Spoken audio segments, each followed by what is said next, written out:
Hi, Donya. Thank you for joining and spending some time with me today, so I can get to know you better. I see that you've applied to our business analyst position in a biotech company. Is that correct? Yes, correct. Great. I see you're about to graduate from USC with a master in business analytics. Expected graduation date is May 2025. Tell me something about you. Yeah, sure. Thank you so much for this opportunity. Well, my journey into data analysis started during my undergrad studies in finance, where I developed strong foundation of quantitative skills and problem solving. And I first used these skills in my family's jewelry business. It used to be a completely traditional in-person business, and I lead the transition to digital marketing. And I launched an online sales platform and led a team and analyzed customer data to optimize sales strategies.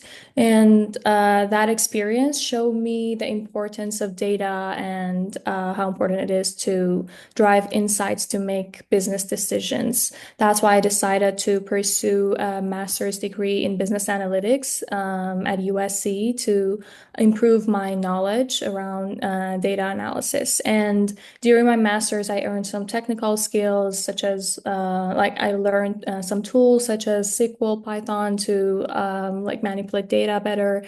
And during my internship at Plug and Play, I further like reinforced my ability, and I worked on marketing analytics and website optimization and helped to improve the KPIs for the company. And now I'm really excited to be a part of ZLA, and I enjoy the challenges and working in a fast-paced environment in a startup company, and help to improve myself better and better every Okay, day. great. Um, so would you say that you've worked on a project where you needed to lean on your leadership skills? Yeah, sure. Can you elaborate on that? Yeah. Well, during my work in my family business, I was a leader of a team of five where I had to find them myself. And each person had their own specific task. The members were a photographer, editor, and admin for our Instagram page, and a web developer. And I was like the analyst and the manager of the team. And I led the like communication between the team and helped everyone to be clear with their task and divided their tasks. And it was a great experience for me to help me to know how important communication is within the team. And we need to collaborate and understand each other and make everything clear before doing any projects. Okay, great. Would you say in during that experience, would you say you're probably the youngest person in the team? Yes, I was. And was that a challenge, working with people with different experience level in their own, like the photographer probably was a very experienced photographer, but probably not an experienced team member. But can you talk about a little bit of the challenges being the kind of the youngest person in the team? Yes, of course. Each person was kind of expert in their own job, and I was the youngest member, and it was hard to make them trust me. And to do that, I needed to work harder and have like more data supporting what I'm saying. So that's why like I needed to check a lot of our competitors and several campaigns and how they worked to make like convince them that whatever I'm saying, and if they help me and if we are all in it, we can make it work. And at the beginning, it was harder, but after the projects were successful, so they were also trusting in me, and we could lead all the projects and tasks. Okay, great. So uh, have you worked in a group project with several people and you had a difference of opinions on the path forward? And if Mhm. yes, can you tell me a little bit about that? Yeah, sure.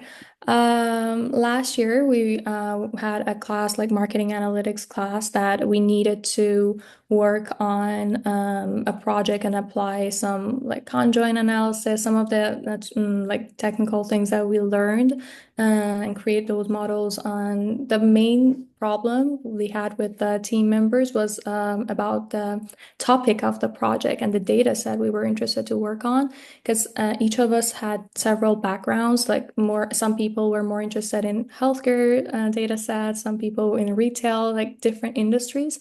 So, in order to decide, we needed to have good reasons that why we should choose this topic to work on the whole semester. So, all of us went and found like good topic that we wanted to work on and do our projects on, and we talked with each other and tried to convince why our idea works better. And after like two meetings, finally, some of us had to be like persuaded that other people's idea might be better for the benefit of the whole team because some of the ideas were very good, but we did not have enough resources to work on those projects. So we needed to just sacrifice some parts, like, and to gain like more things. And we could all agree at the end, after like some struggles, to continue on like a vending machine company, which was like a processed food, like with prepared food, but healthy food. And the project was really good, and we could all get great grades on it. Okay, great. So how did you provide, like in that scenario, how do you provide feedback? I assume you had your own ideas. Uh, Mhm. how do you provide feedback to your teammates if you feel the project is kind of going off track? Mhm. Usually my mind is like I always organize things a lot and I always think about the end in advance. So whenever I'm starting a project, I always think like how I can reach it to the end point and make it work. So sometimes a lot of projects that we are starting, it's easy to start but not easy to finish up. So we need to know that we have all the resources, all the tools, and everything that we need to end this project. So I just told my ideas to my teammates, and they also shared all their. I always try to listen, and then when I'm giving a feedback, I prefer to consider all the strength points first, then the weak points of an idea to be more fair and to make sure that that person understands my viewpoint. And this is easier to collaborate with people in this way. Okay, great. So what happens if you seem like you're a very patient person, but what happens if you patiently explain your point of view, but the Mhm. group still wants to move forward in a different path? What do you do? If I realize that most people, the majority of the group members are like have an idea which is against my viewpoint, I prefer to adopt with them instead of fighting because it's like it's a group and we need to all work together to succeed. So it's very important. I'm not like starting like argument with them that stops the group from um, going forward. So I prefer to listen to all of my members, and if everyone are agreeing on something, I will also agree on what they want. Okay, great. So looking at your resume, you have something about persuasive presentation and collaborative planning. Mhm. Can you tell me a little bit of your experience regarding what you mean by that? Yeah, sure. Well, during my experience, I had a lot of during my like work experience, there were a lot of times that we needed to plan things, but each person has different ideas, and usually in these situations, we need a lot of like proof to support our ideas. And there was a time that we were running a campaign in my digital marketing analyst experience. And one of my team members had an influencer in mind that would help us to like promote our campaign and product much more. But I didn't know that person, and I was not a follower of that person, and I thought like that person would not help us because I did not like her, and it was like a bias I had, and I preferred to continue with another person. But when I talked with all of our team members, I realized that the only person who thinks this influencer is not very powerful was me. And at that time, I decided to think, oh, maybe I am being biased and I'm having a mistake, and I should go and check and analyze all of her process in her campaigns, like what are the numbers that show me the proof. And after checking the numbers and talking to the manager of that influencer, I realized that I was wrong. And that collaboration with my team helped me to participate in a successful campaign and get very good results out of it. Okay, great. Um, all right. So can you tell me what is your biggest failure so far that you've had, that you've experienced? Mhm. Um, well, the biggest failure. Um, Well, the biggest one in my mind is from like kind of long time ago when I was trying to get into college after high school.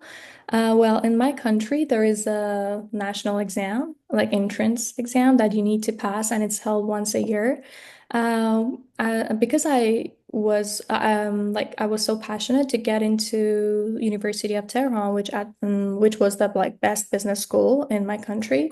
So the first year, I could not make it, and I was really upset, and I thought I failed, like I couldn't do it, and disappointed.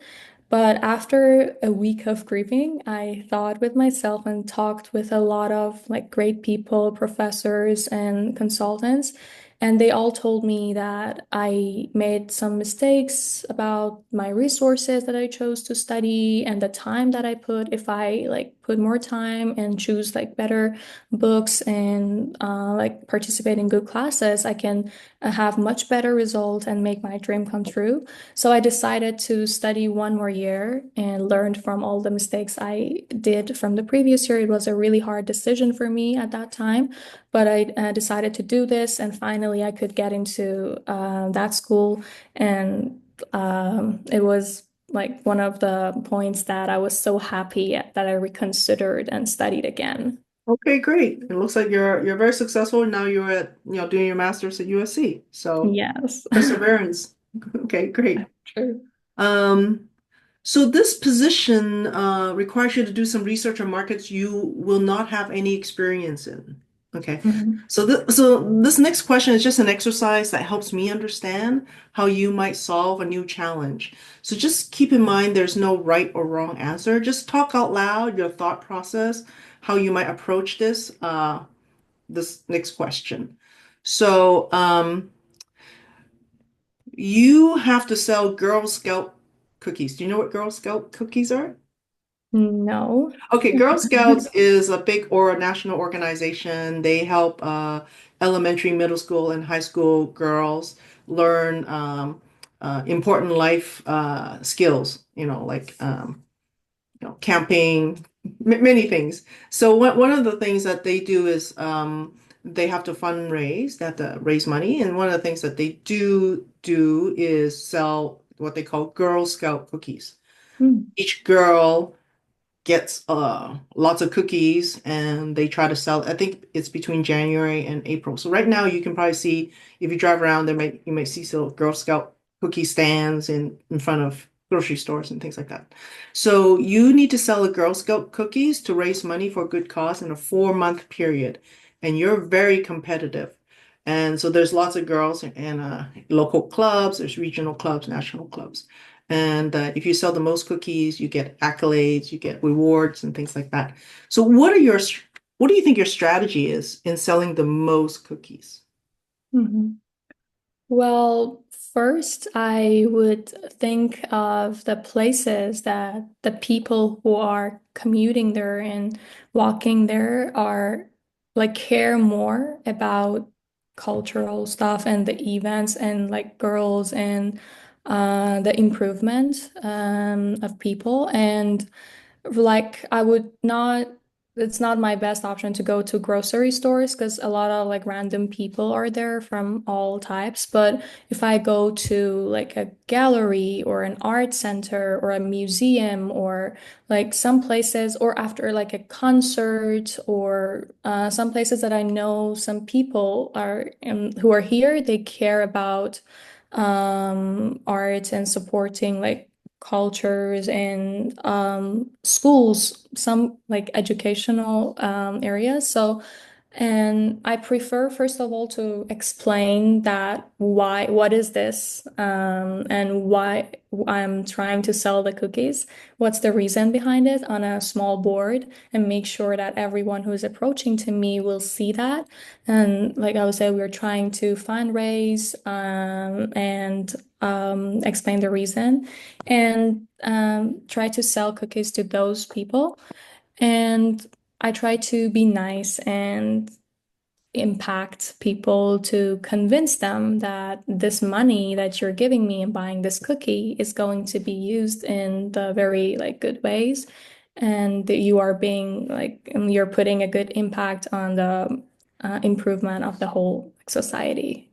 Okay. So let's say you put a Girl Scout cookie table in front of a museum and Hmm. people walk by, they're like, this is a great cause, but I'm not going to buy cookies because the museum doesn't allow me to carry cookies in there. So they're Hmm. very sympathetic, but you are not making any sales.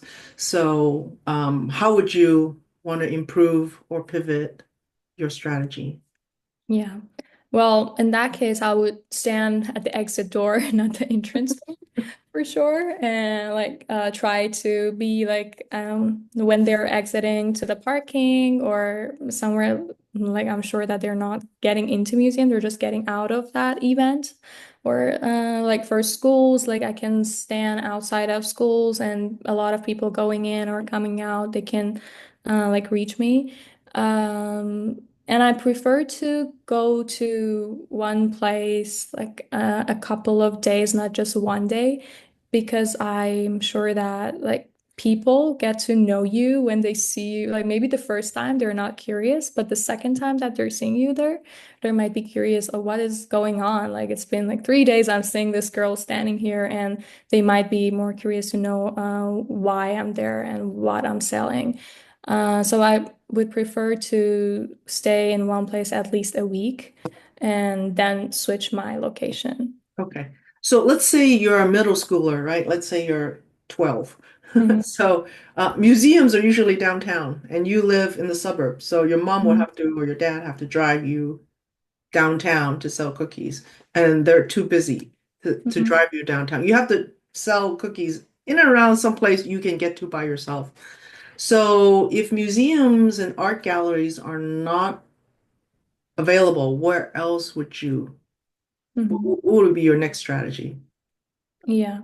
Well, my next strategy probably will be the universities, as I said at first, and like because a lot of professors, a lot of students are commuting there, and I know like a lot of them care about these stuff and they like to support. And usually cookies are not very expensive things, so even like $3 can help. So and I like I would decide to like I'm okay with selling something cheaper than in the market. So, like if the average price of a cookie is like $4, I can sell it at $3 or 2.5 to make sure that I all the see. students prefer to buy from Okay, I me. let me clarify. Girl Scout cookies are set at a set price. You cannot change your price Oh, of cookie. okay. So Okay. everybody sells them at the same price, just to let you know. Yeah.